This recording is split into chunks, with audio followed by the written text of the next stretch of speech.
tutorial, I'll be guiding you guys on how to get Pandabuy discount codes. So let's get started. So first of all, you're gonna head over to your web browser and search up Pandabuy discount code and click enter. So once that is done, you're gonna go ahead and open this link right here, rethrift.com. You're just gonna right click and open it in a new tab. So once you've opened it in a new tab, you're gonna see many codes. So for example, as you can see, they are for November 2023, so they are for this month. And then you can just click show all the codes.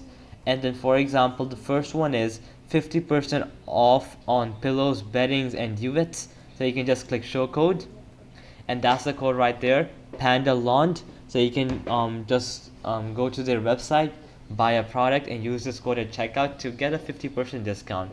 Similarly, there are other coupon codes as well. So for example, a 10% off, and that's the code right there, new to bamboo.